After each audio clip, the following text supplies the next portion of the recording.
Mesa de análisis.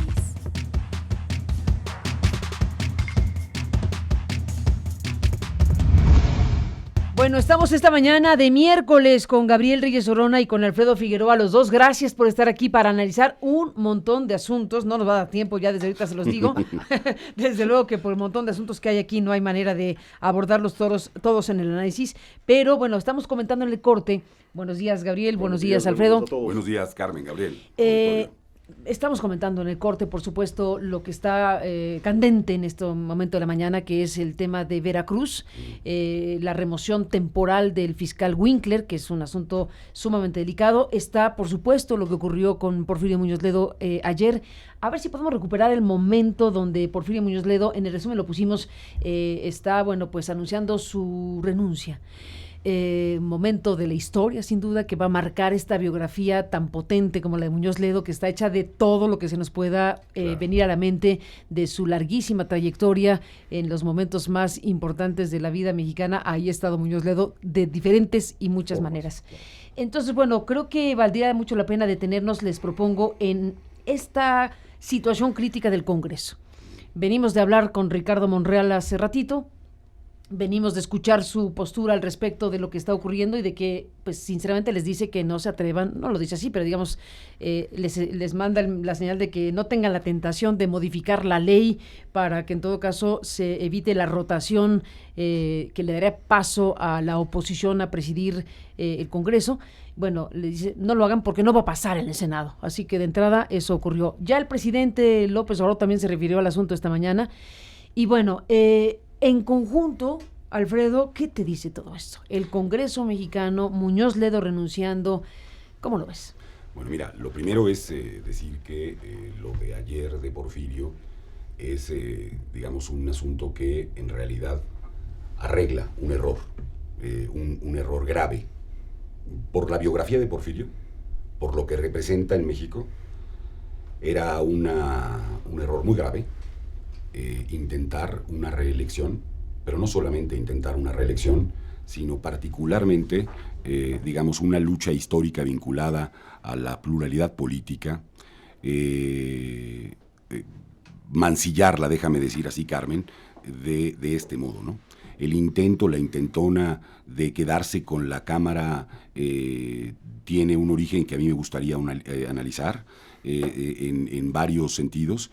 Y creo que lo que ha hecho Porfirio Muñoz Ledo, que es un hombre además al que yo le tengo afecto y además reconocimiento a lo largo de la historia, creo que es una buena noticia. Y creo que lo que te ha declarado esta mañana Ricardo Monreal, a mí, y lo que ha declarado el presidente de la República, me parecen dos mensajes muy potentes. No solo muy potentes, sino que además nos están poniendo de manifiesto la tensión enorme, porque esto no pasó fortuitamente. Hubo gentes de sus propios de su propio partido, de su propia coalición, que hizo una intentona de ir en contra de la ley y luego de hacer una reforma legal ad hoc, de saltarse el 14 constitucional, es decir, de las peores prácticas del viejo PRI. En los peores términos. Es decir, sin un ápice de diferencia respecto de lo que estaba pasando.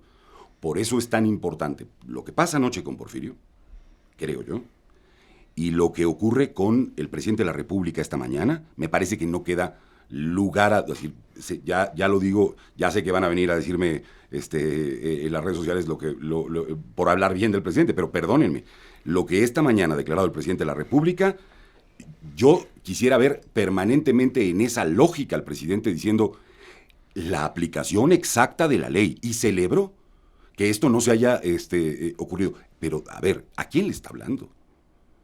Le está hablando a sus propios legisladores. ¿O a quién le está hablando cuando habla de que se vayan al carajo los trepadores? ¿Qué nos enseña esto, Carmen? Nos enseña, me parece, una tensión que viven todos los partidos y nuestra propia historia política, en donde en realidad dentro de los propios partidos hay una posición muchas veces autoritaria, se trate del partido que se trate, y muchas otras ocasiones democrática. Antes de escucharte, Gabriel, está Sí, la claro. voz de Muñoz Ledo cuando anuncia lo que anuncia y la reacción del propio Congreso. Toda mi vida he pensado que la principal virtud de un político es la congruencia. También que se puede tener el poder y no pasar a la historia. Se puede pasar a la historia sin tener el poder. Muchas gracias.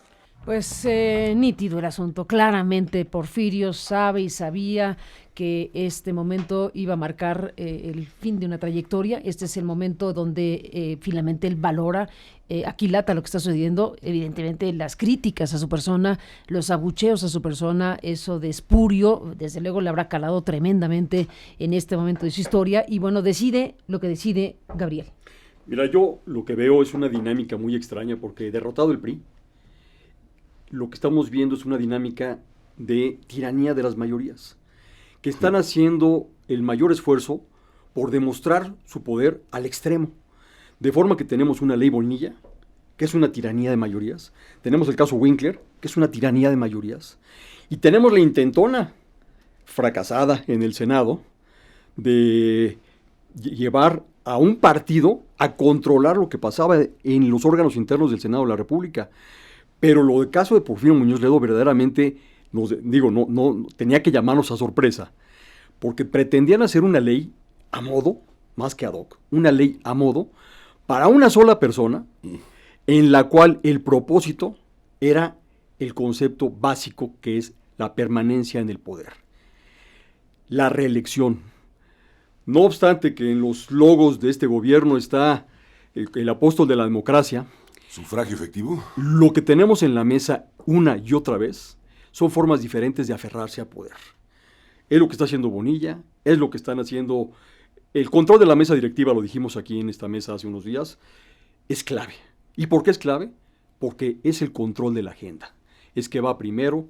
El tener el micrófono y tener la capacidad de la mesa directiva es lo que me hace pensar que no era Porfirio Muñoz Ledo, porque qué interés podía tener él en fraguar toda esta estrategia.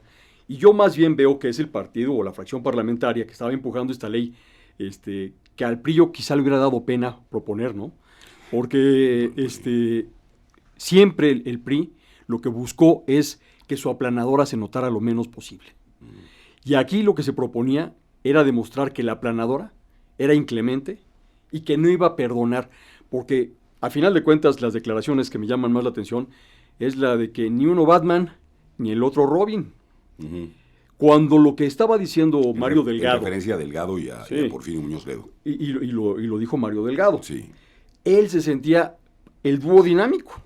¿Qué quiere decir? Que para él la pareja triunfadora, para poder sacar una agenda política o para sacar una agenda determinada, requería el dúo dinámico.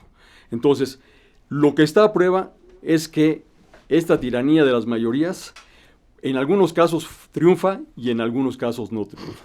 Okay. Bueno, estamos hablando de Porfirio Muñoz Ledo, de su decisión de renunciar, del alcance que tiene todo esto. Y bueno, pues esperemos tener una comunicación con él. En cualquier momento estamos tratando de enlazarlo y sería buenísimo escucharlo en este programa, Claro. en este momento, después de lo sucedido. Será bueno escucharlo. Ojalá que lo tengamos. Sería buenísimo. Déjenme comentar alguna cosa. Yo creo que este tema trae un origen, Carmen. Un origen que me parece que hay que revisar. Yo quiero plantear las cosas desde el siguiente ángulo. Creo que dentro de quien ha ganado la presidencia de la República, como creo que dentro de quien ha perdido la presidencia y las elecciones en el 2018, hay expresiones democráticas y expresiones autoritarias en todos lados. En todos. Y déjame plantear el tema que me preocupa mucho, que es el del... Y la gran pregunta es ¿quién va a ganar? ¿O qué va a ganar? Esa es una ¿Qué va a dominar la escena política mexicana? Esa es una de las preguntas que nos tenemos que formular, porque creo que la posibilidad de cambio democrático tiene que ver con esa lucha que se da dentro de los propios partidos, instituciones, de poder legislativo. Me preocupa mucho la Cámara de Diputados y me preocupa mucho desde que se conformó la Cámara de Diputados, porque la representación que ahí se tiene, y se ha intentado no hablar de esto casi en ningún medio de comunicación, es una representación fraudulenta desde su propio origen. Lo digo con toda claridad. A ver. Esa Cámara está conformada con una sobrerepresentación que en realidad pervierte las proporciones por las cuales se debió conformar. Se ha dicho y se dice con razón, perdonen ustedes, pero el partido Morena obtuvo 37% de los votos a legisladores en este país. 37%. Hoy el partido Morena tiene, según el portal de la propia Cámara, 259 diputados, que es prácticamente el 52% del poder, violando flagrantemente el artículo 8 de la Constitución. ¿Mediante qué procedimiento? Pues instalaron a cerca de 100 candidatos en la coalición con siglas de los dos partidos, para que no les aplicara la cláusula de sobrerepresentación mayor al 8%.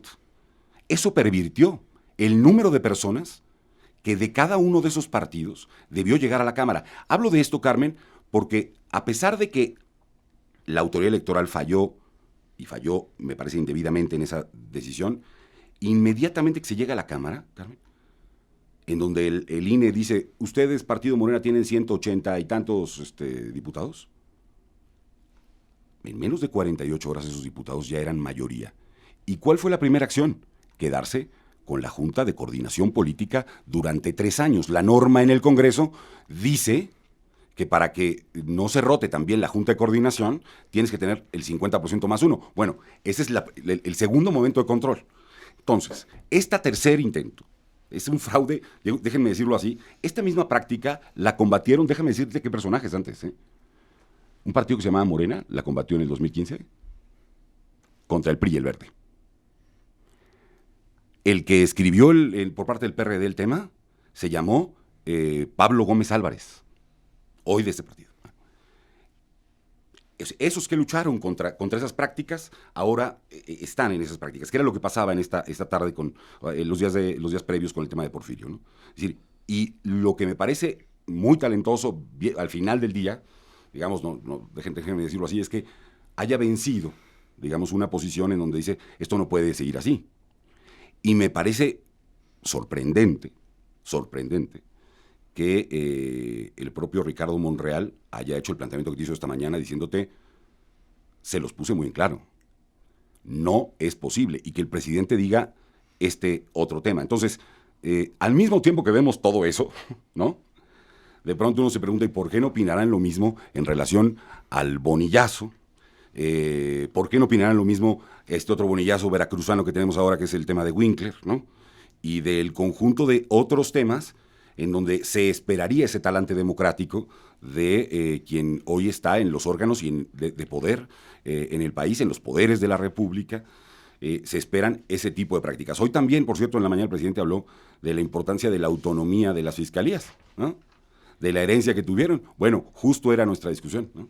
Había que quitar al Poder Ejecutivo de esas prácticas, porque no siempre se va a actuar de buena fe. Este es mi punto de vista, Carmen. ¿Qué dices del caso Winkler, que también está en este momento candente? A diferencia de lo que opina el presidente de la República, decía yo que para mí el principal problema del país hoy no es la corrupción.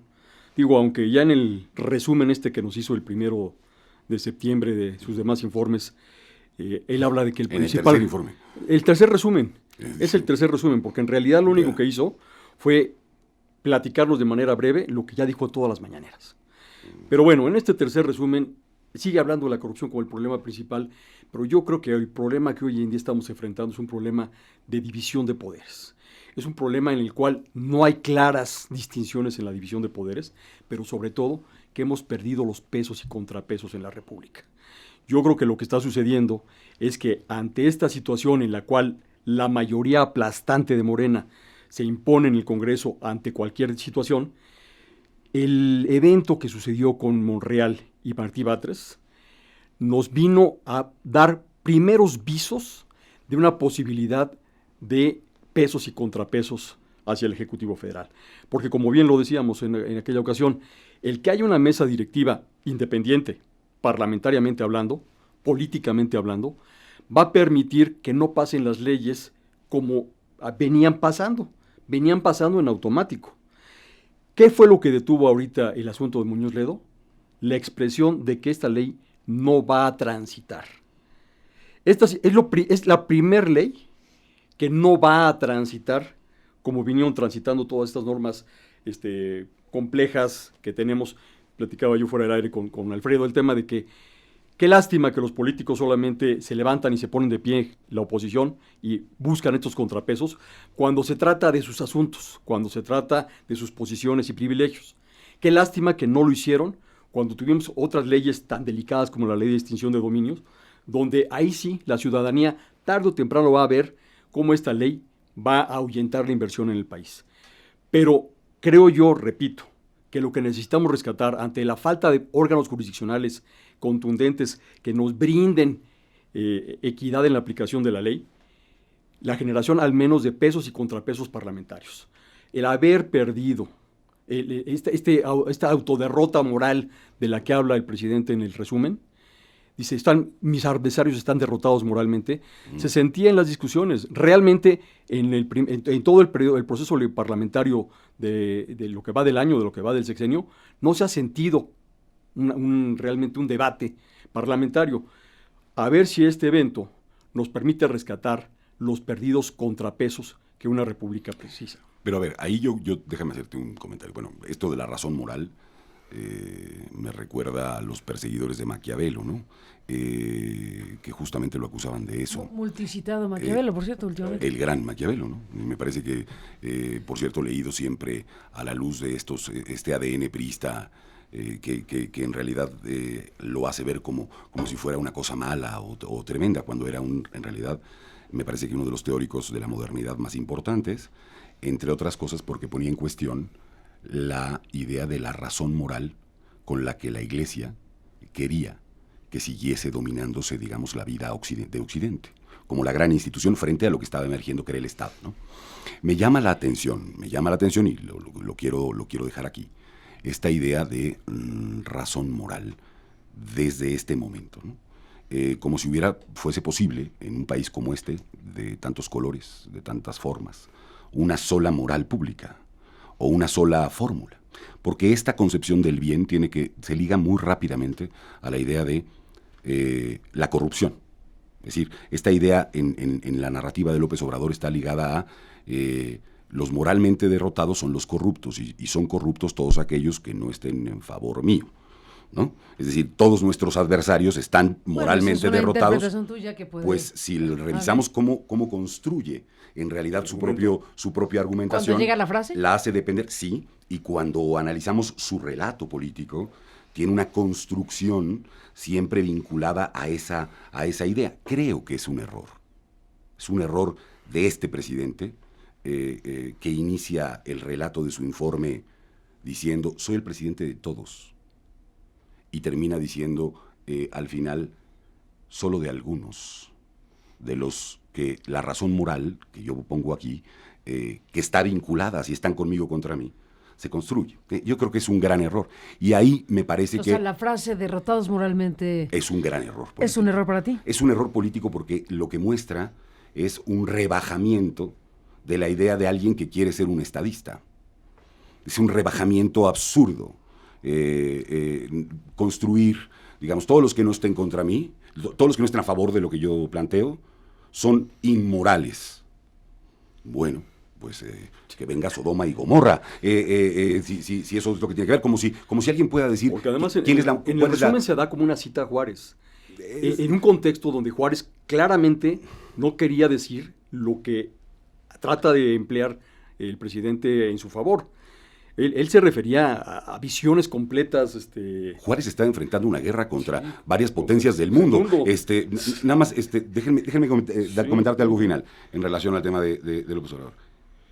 Lo que pasó con Martí Batres y con Monreal la semana pasada, el resultado de ese asunto también es la expresión de que esto que Gabriel llamaba, digamos, las oposiciones van a surgir también del propio poder.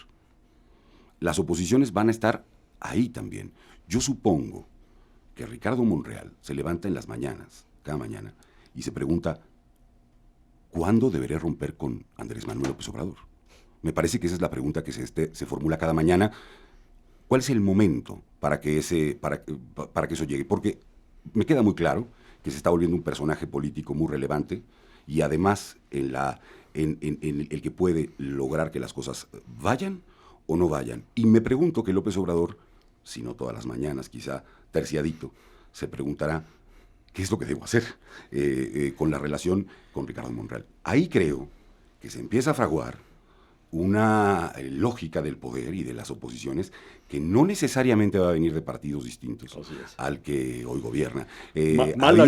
Había que decir esto y ponerlo ya en el tapete porque de la discusión. mal harían el PRI y el PAN y demás partidos de la llamada oposición en considerar esto un triunfo propio, porque el que derrotó la presidencia de la mesa directiva de Porfirio Muñoz Ledo fue Ricardo Monreal. Claro.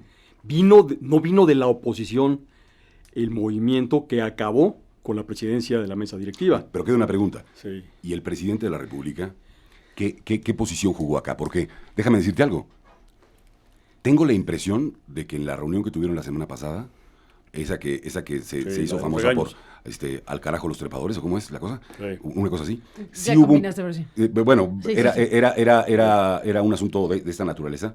O sea, los ambiciosos vulgares, que ha sido una frase que utiliza, ¿no?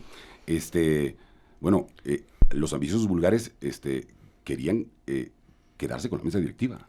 Ese es el planteamiento. Sí. La pregunta es si no había un juego contra el propio presidente también, desde una bancada en la Cámara de Diputados, y esto qué representa desde el punto de vista político para el país, porque hubo un intento incluso de votar ya de inmediato la reelección, sin decir agua va, y sin siquiera decir vamos a modificar la ley. Eso ya fue lo más razonable que se pudo construir, que ya era muy poco razonable, pero hubo momentos en los que mañana me votan y se acabó, ¿no?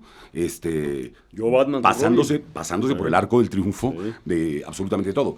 Creo que hay que poner mucha mirada ahí, y creo que hay que poner mucha mirada en lo que está pasando de contrapesos dentro de Morena.